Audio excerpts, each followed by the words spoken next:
Welcome to the Common Bridge. This is your host, Rich Helppie, with our guest today, a returning guest, Brian Peters, the Chief Executive Officer of the Michigan Health and Hospitals Association. Brian's a returning guest. He has a large role in healthcare policy, not only at the state level, but on the national level as well. He has been long involved with healthcare policy advocacy. His full bio is on our website, richardhelppie.com. And today, Mr. Peters has agreed to give us a bit of a rapid update on a rapidly changing situation with the pandemic. So, Brian, welcome back to the Common Bridge. We're really glad to have you. Thank you so much, Rich. Always great to be with you. Great. And before we get going, I know my producer always wants me to ask people to follow us on one of the podcast outlets or on YouTube TV and register for free at richardhelppie.com. Brian, it seems like we've got some pretty good news as far as the pandemic goes. At least the headline news is pretty good. What are you seeing in terms of the effectiveness of the vaccines and the impacts on our healthcare providers? Well, Rich, you're exactly correct. In fact, if we had had this engagement about a month or so ago, which was not all that long ago, it would have been a very different conversation because we were rapidly moving towards an all-time record high in terms of our number of inpatients in our Michigan hospitals throughout the state with COVID-19. But as you alluded to, we are on a very positive trend now, where we reached a high of about 4,300 inpatient hospitalizations. Wow. A few weeks ago, we are now just around 1,800. So we have seen a very rapid decline, which is great news. A lot of folks getting discharged in good shape from our hospitals. We still have a number of folks in the ICU, and we still have a number of pediatric patients, actually about 50 pediatric patients with COVID-19 who are currently in Michigan hospitals. So that's something to keep an eye on for sure. But as we see the vaccine now opening up, not only to 16 and older population, but now to the 12 to 15, that we hope we'll see those numbers continue to decline as well. So the vaccines are making a positive impact. I don't think there's any question about that. Great. Now, just for nomenclature, a pediatric case is under the age of 18 generally. And do we know, are there any connections with geography, particularly zip codes, or complications and comorbidities, or perhaps exposure in certain events? Or is it just kind of 50 randomly? Do we know anything more about that that frightening impact on younger people? Well, the one thing we do know is that COVID-19 appears to be a precursor or a contributor to something called MIS-C, which is multi-inflammatory syndrome in children. Those two have been linked, not only here in Michigan, but in other states as well. And that's a very concerning situation, to be sure. Beyond that, and to the point of your question, I think it's a little soon for us to be able to draw any firm conclusions in terms of how COVID-19 has impacted that pediatric population. We're still looking at the data, but there's not a lot of it because thankfully there haven't been a lot of kids who've been hospitalized. This, as you know, has largely been a pandemic that has affected the older population, older than 18 to be certain. But we certainly want to keep our eyes on this. Again, to your question, we're seeing the pediatric impact in multiple regions throughout the state of Michigan. So it is not a situation where those 50 or so pediatric patients are all clustered in one region or one hospital. That's certainly not been the case. One thing I would tell you, when we look at the data, it's very clear that this most recent surge, which of course was the third surge that we've experienced here in the state of Michigan, it was driven almost exclusively by unvaccinated Michiganders, regardless of the age. It was unvaccinated Michiganders. We could see as the numbers began to rise very precipitously in our hospitals throughout the state, and we looked at the data and we understood that, yes, there were a handful, a very small number of what we call breakthrough cases, meaning people who were fully vaccinated, but they still were sick with COVID and becoming hospitalized. That was an incredibly small number. And again, the vast majority were those who had not yet been vaccinated. And that's precisely why this most recent wave was driven by the younger age cohorts, those age 70 and older who had driven those earlier waves.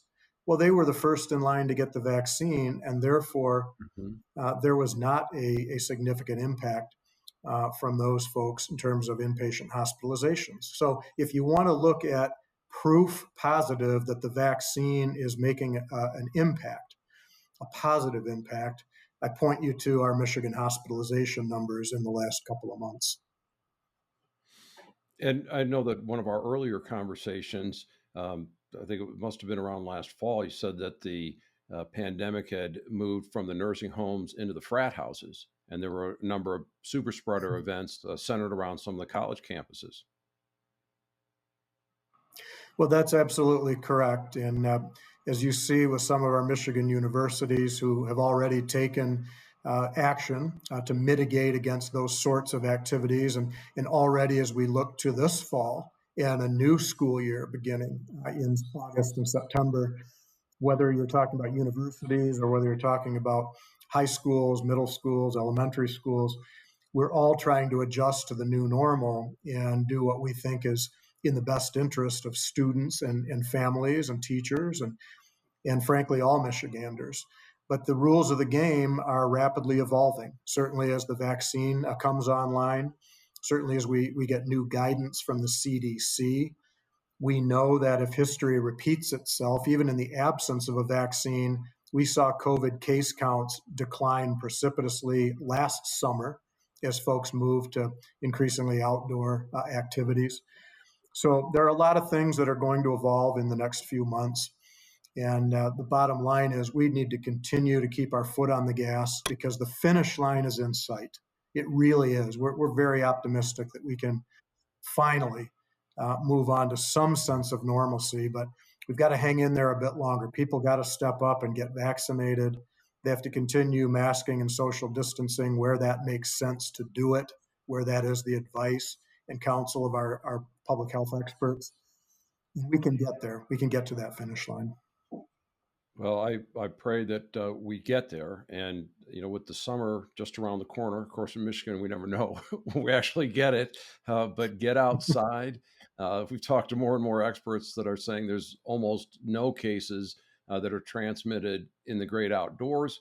Perhaps that explains some of the successes that we've seen in some of the southern states, their ability to open, that people aren't in confined spaces getting that viral load. Brian, I'm going to ask you, maybe this might be two questions in one, but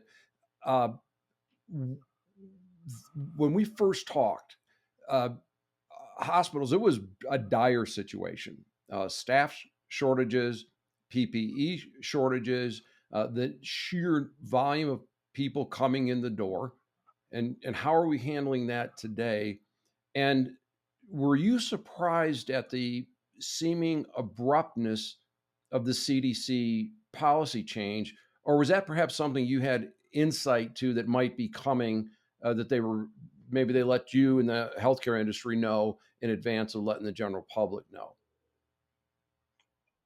Well, to your second question first, Rich, I think we were just as surprised as the rest of the world, quite frankly, with the CDC's announcement and really the fact that was dropped in our laps rather quickly and abruptly, which is, as you know, not the norm. Typically, through certain channels, we understand what's coming down the pipe, and that was not the case. We did not know that. I can tell you that the Whitmer administration and legislative leaders here in Michigan didn't have any more heads up than we did.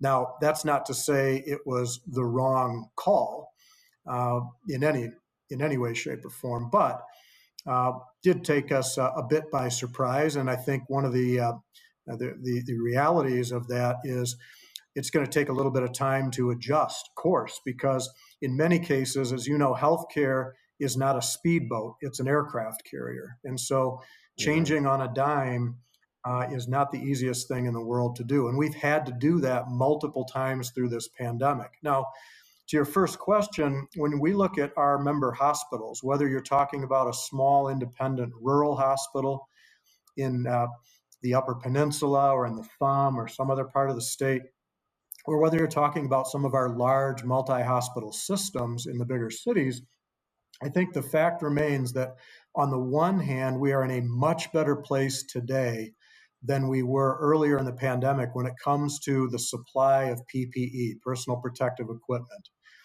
We were in dire straits earlier in the pandemic. We had many of our hospitals who said we only have a day or two or three worth of PPE on hand, whether that was masks, gowns, gloves, you name it. Now, because of the supply chain robustness and a number of steps that have been taken, I think we are in a much, much better place now. And I'm optimistic that we'll have adequate PPE supply going forward. Now, the one thing that unfortunately has not improved, and again, I would say this regardless of the size or scale of a hospital or health system, and that is staffing. Remember that we have frontline caregivers and, quite frankly, administrators too, who have been dealing with this pandemic now for well over a year. The stress and strain is taking its toll. We have a number of individuals in the healthcare arena who were on the fence about retiring before the pandemic came along. Well, guess what? Many of them are no longer on the Oh, fence. The pandemic has accelerated their retirement plans. We have heard that consistently from our member hospital and health system leaders in recent weeks and months. That has put a new stress on their staffing capability. So I think when you look at the burnout in healthcare that existed again pre-pandemic, this is only exacerbating things. Remember that our hospitals have been put in a difficult situation where they have to be the bad guys, telling the family members of patients that no, we can't have you and an extended family and guests come and be at the bedside of your ailing loved one because of our yeah, infection perhaps dying control loved one. protocols. Absolutely. Yeah, And we have had a that's number of our frontline caregivers who have actually been the person who is monitoring a Zoom call with family members who can't be in the room. mm, They're the ones who've had to hold the hand of that patient while they expire. And you can imagine what that does to an individual over time after you've had to do that enough times. And they're blessed. They tell us they're blessed to be in a position where they can be the one to hold a hand when someone is in that situation. It's what they were called to do in healthcare. But you know what?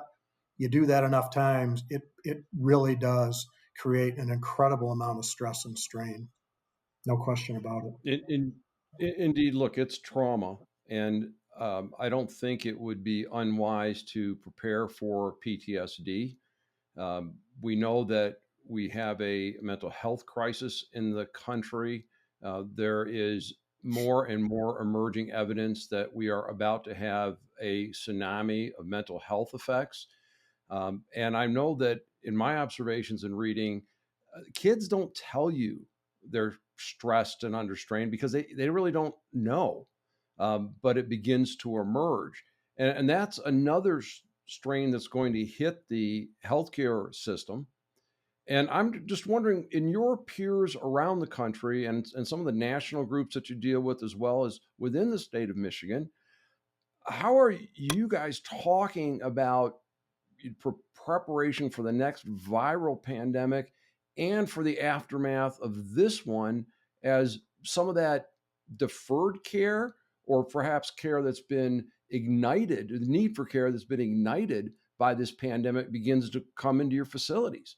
What kind of discussions are the people that we rely on having today? Well, those are great questions, Rich, and you're spot on. These are the discussions that dominate all of the meetings that I have with my counterparts in the State Hospital Association community throughout the country.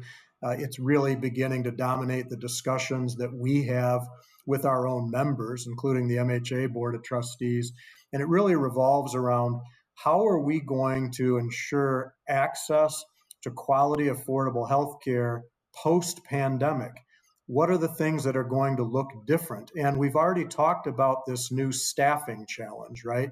So how do you deal with the staffing challenge when you know that there's going to be an explosion in demand coming from the baby boomers that we knew about even pre-pandemic, and as you just said, an explosion in demand for behavioral health services, I think fueled in many instances by the pandemic. I agree with everything you said, particularly about our children who have been through an awful lot in terms of their whole ability to interact in a school setting and through sports and extracurricular activities. I know because I have two teenagers of my own who've been in that very boat. And so I think you're correct.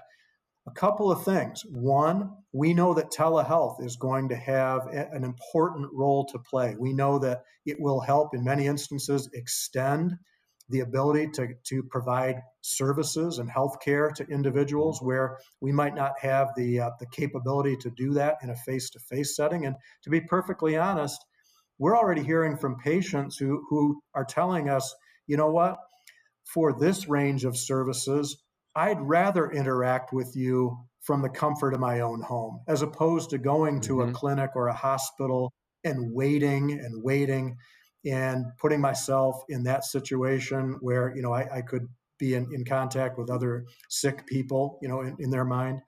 So we already know there's going to be a patient demand for more telehealth.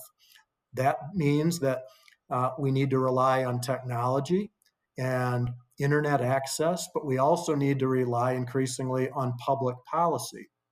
Why? Because right now, Medicare, Medicaid, health insurers will pay for X, they may not pay for Y when it comes to a telehealth visit. We know that in some instances, doctors or nurses may be able to provide a teleconsult in this state, but not that state. And so we're dealing with all of the public policy ramifications. From a behavioral health perspective, I think MHA understood early on that this was going to be a game changer. And so we have a new ask. It's a matter of a public discussion now, a $125 million request in the state budget negotiations, very specifically to behavioral health, and a lion's share of that focused on how can we address the ED boarding situation? That is when someone comes into a hospital emergency department, they need behavioral health services. There are no available behavioral health beds and or the staff to provide services for someone who would be in the bed, and therefore that patient is boarded in the emergency department, literally in a bed in a hallway. We have seen this. It is a heartbreaking Yeah. situation. Our hospitals can't do anything about it if there is not an available staffed bed to transfer them to, either in that facility or somewhere nearby. We see this happening on a very regular basis. So our member hospitals have really raised the red flag here. We're trying to address this with funding and with public policy, but there are going to be a lot of things that we need to tackle in the months ahead, Rich. And Brian, I know that you and I have had many discussions. Rumbling beneath this surface, just rumbling there, a number of things that are going on. You and I are both in strong agreement that the healthcare system is not designed for the needs of the day. We've talked about that. We've had other experts on the Common Bridge, amazingly from different perspectives, all arriving in the same place. We know another thing beneath the surface is the financial health of the hospitals today, which were devastated by the pandemic because most of them are still dependent on volumes. Can you keep the beds filled? Can you keep the ORs busy? And that business model that they're forced into sometimes can preclude both capital and operating expenses for pandemic response and for behavioral health response. And I think punctuated by your good work and the need to get out there and try to find $125 million of new money for behavioral health. Is there, and a third element I'd add to this is that the even with the expansion of Medicaid and with our graying population becoming more Medicare eligible, we still have a big problem in the middle, particularly with gig workers or the self-employed who can't afford good health insurance. And we're really undoing the triple aim of cost, quality, and access. And I'm just wondering, with your impact on the national scene, are we finally going to get a chance to say, look, let's fix the problem? And as I've made this a really long question, I've got to add that I think your average person thinks there's some big data system that counts all this. And the CD says this, and the state of New York says this. And no, people are trying to collate different data from antiquated systems, different definitions, paper handling. I mean, is this maybe the pivotal moment we can say that what we're doing is not working very well and maybe look at system-wide reform? Well, Rich, a lot to unpack there, but Sorry you're for right. I mean, that.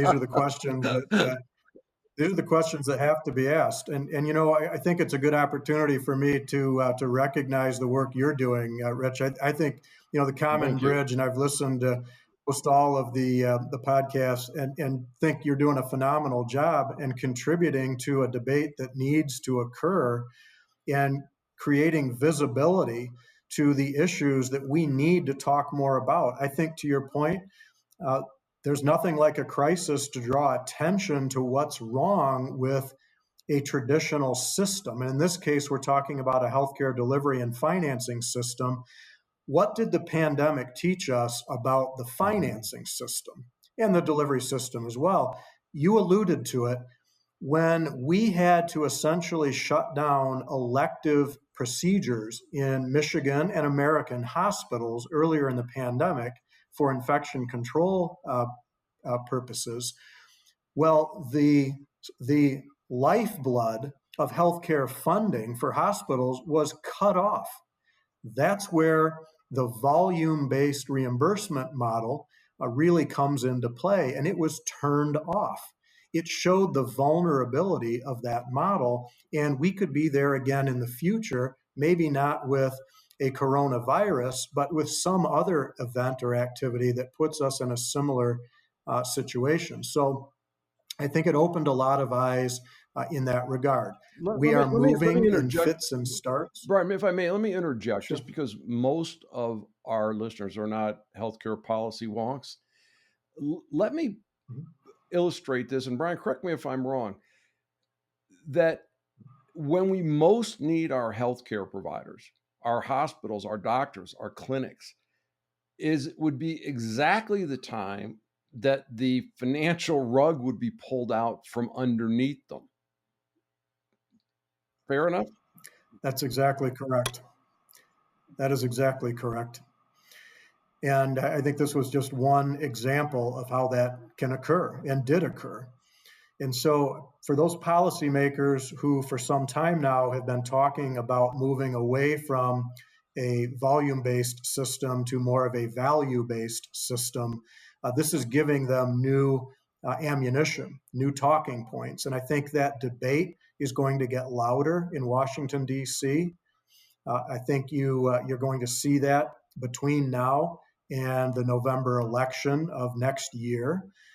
We have time for that debate to occur, and I think the two parties get a bit more of a temperature check on the American public, who may feel a bit differently about some of these health policy questions now than they did pre-pandemic, right? So I think you're going to see more of that discussion. Now, I will tell you that uh, Oh, go ahead, Rich. Yeah, I was going to say, if we can get the go news ahead. off of, like, Liz Cheney or something like that, then we can actually have these discussions, because I think there's enough people in the public that are dissatisfied, but don't know where to turn or how to turn, or the dire consequences if we don't get this right or fail to act in an emergency. I mean, we came close to the brink here. Well, that's absolutely true. Now, what we've seen since the early days of the pandemic, MHA, the American Hospital Association, and other advocacy groups have been successful in creating a pathway to relief funding that has helped to keep the doors open for many of our hospitals. We've done a number of things at the state level that have uh, secured the supply chain for PPE, as we discussed, that have helped in some ways to address the healthcare staffing challenges. But simply creating new funding mechanisms, while it's vital in the short run, does not solve a problem in the longer run. And that's where we need to really focus many of our energies. So whenever there is a change in leadership in DC, whether that's in the White House or Congress, you have a bit of a different philosophy. And what we've seen over the last decade now, when it comes to Medicare, which is a major payer, as you would imagine, and Mm-hmm. sets the tone in terms of what Medicaid and private payers often do. Well, Medicare has really bounced back and forth on this volume purchasing uh, a philosophy and how much they want to move Medicare into a volume-based purchasing philosophy versus the traditional, value to volume. That's going to be a game changer, I think, if the Biden administration, when all is said and done, fully embraces this volume to value shift. I think the jury is still out on that. My read of it, the jury's still out, but I think in the next few months we'll have a much better sense of where the federal government is going to go Yeah, in that domain. and look, it's a very difficult industry to be in, because a lot of times your success is viewed by how little people need you. I mean, if we all ate a better diet, got fresh air and exercise, took care of any underlying genetic conditions that we might be experiencing, we need less healthcare services and therefore less revenue. But that's what we need to do, is kind of manage the big system the way you might manage your own personal health or your household's health. And of course, we do perform miracles every day within the healthcare system. People very close to me are alive today because of the dramatic changes in the ability to treat injury and disease. But Brian, shifting back, Well, that's I'm right, sorry. Rich.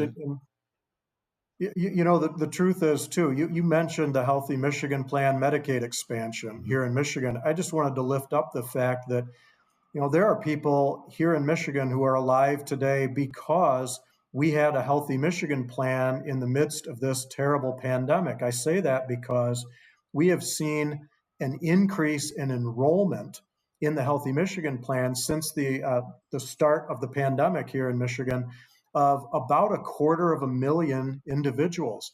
And remember, these are people who would have been completely uninsured Right.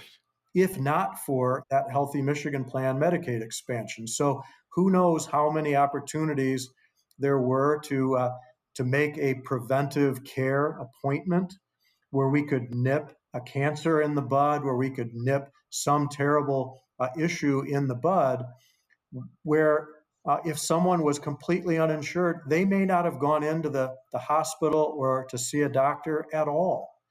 And we know that that can make a huge difference. And so public policy matters, Medicaid expansion matters, and to your point, healthcare matters. And We those need to continue ensuring that access. and all of the plans and protocols and benefits under Healthy Michigan, if you make a little bit too much money, now that's not available to you, and you're thrown into the system of either employer provided healthcare, which that method is way past overdue, or into one of the very expensive programs on the exchange.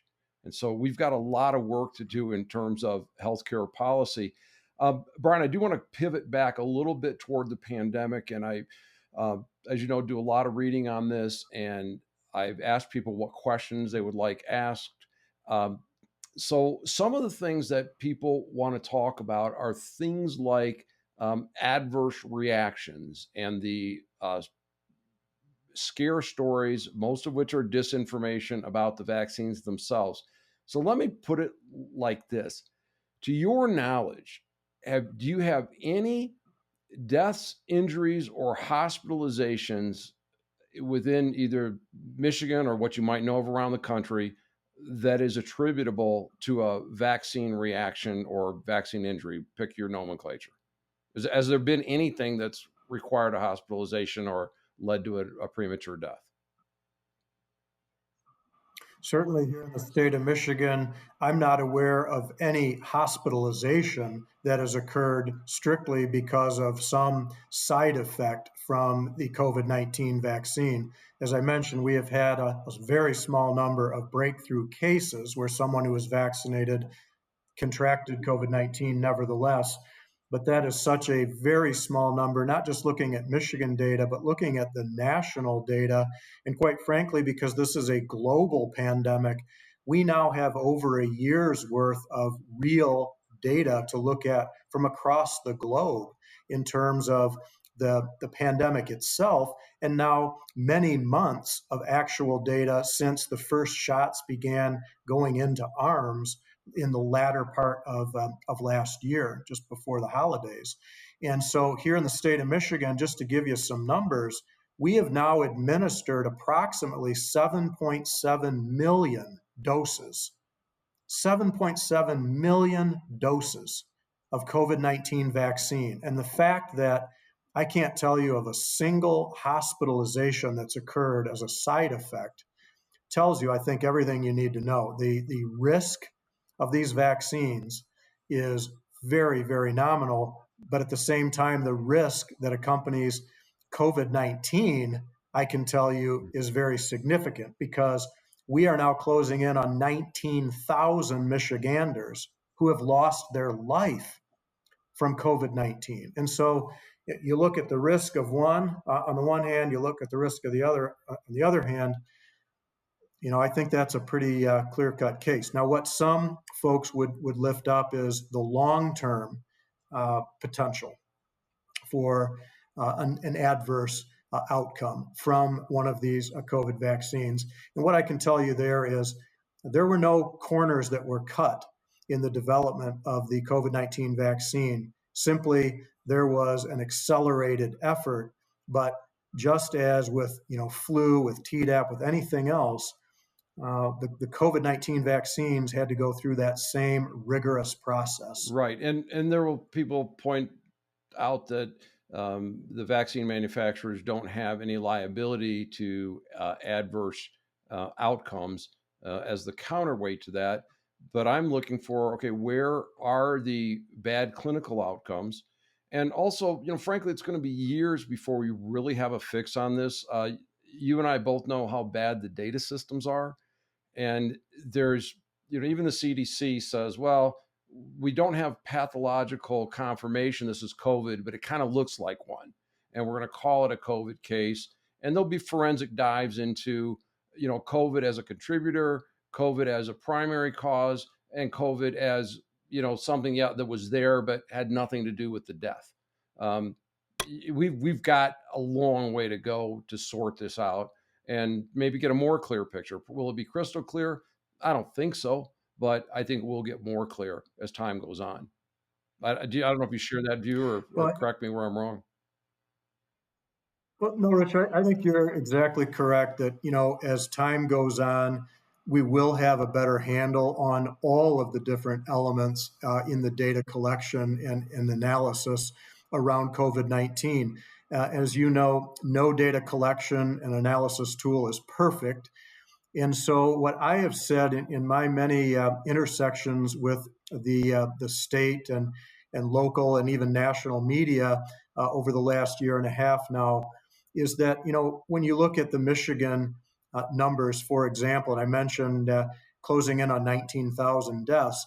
We could argue about whether some of those are really driven by COVID or whether COVID was just confirmed, but the patient died of something else. Well, let's say that was a few thousand, just for the sake of argument. That still means that 15,000 Michiganders died from COVID. And the point is, it kind of brings me back to the discussion we had back in the 1990s when the To Err as Human report first came out, and it talked about the very large number of deaths that occurred in American hospitals as a result of medical error, Mhm. preventable medical error. And there was a debate at the time where some wanted to say, well, that data is flawed, the numbers are wrong, it's not that many. We in Michigan, at the Michigan Health and Hospital Association, said, you know what? It doesn't matter if the number is 100,000 or 1,000 or 100 or one. One preventable death because of medical error is one too many. Let's get this right. Let's do everything we can to get it right. And so we launched the MHA Keystone Center for Patient Safety and Quality. I look at this in the same way. Yes, the data is likely flawed. We can punch holes in much of it, but directionally, is it correct? And my view is absolutely, directionally, it is correct. And yes, we need to get our arms around it so we can learn and really do the right things going forward to the extent possible. But I think we understand at this point what COVID is all about and what it's doing to Michiganders. Well, I'd sure like to see Keystone take a lead role on this. There's been some amazing work that you've done there. Sam Watson and your entire team have been able to do over the years in terms of actually getting to improved healthcare and reducing the number of hospital-acquired infections and just making it a better healthcare system. And you know me, I'm a data guy. It's like, okay, let's define what the problem is and let's go after it. So, we're of like mind. Brian, you've been incredibly generous with your time, and I know this is a really stressful time for you, and it has been for over a year now. Not that it was ever unstressful. Is there anything else that you'd like to cover or make sure that the listeners and viewers of the Common Bridge understand before we sign off today? Well, Rich, again, thanks for having me on. And again, you're doing a great thing with the Common Bridge and really elevating these important discussions. So I encourage you to please keep doing that, and please let me know how the Michigan Health and Hospital Association and our members can support you in that cause. I would just leave you with the fact that we all know as we drive around the state, we've seen the yard signs and the billboards thanking our healthcare heroes, those individuals, those men and women on the front lines who've been dealing with COVID 19 for over a year now. They need our support, they need our continued show of gratitude. And one way we can really show that support is to get vaccinated, to do the right thing. If we are in those age cohorts and we're able to get a vaccine, we know that the supply is there. We know that our hospitals have been part of that process of delivering now over 7 million vaccine doses. Many of our hospitals and health systems and their caregivers have been the ones putting shots in arms, and we're very, very happy to do it. But now we need Michiganders to step forward and get those shots. So again, Rich, thanks for all you've done to help advance the cause of Michigan healthcare. Appreciate it Well, very Brian, much. I've done very little other than put on a little bit of a show, but I do appreciate that. And people do like the healthcare stories and the healthcare episodes that we do. Your first episode was very well received, as I'm sure this one will be. And again, want to reaffirm what Brian Peters says on behalf of all healthcare providers: get your vaccination or follow the protocols, right? And hug a healthcare worker, but do it after you got your vaccine. Okay. Let them know that you appreciate them. We've been talking today on the Common Bridge with the Chief Executive Officer of the Michigan Health and Hospital Association, Brian Peters. Please follow the Common Bridge on Apple, Amazon, Spotify, iHeartRadio, Buzzsprout, or wherever you get your podcast. Please subscribe. Please rate us high. Watch us on YouTube TV and follow us there, Twitter as well. And of course, register for free at richardhelppie.com. This is Rich Helppie today with our special guest, Brian Peters, signing off on the Common Bridge. Thank you for watching Richard Helppie's Common Bridge. Please click the subscribe button below. Also, tune into our podcast, Richard Helppie's Common Bridge, on Apple, iHeart, Amazon, and others. Also, be sure to visit us online at richardhelppie.com.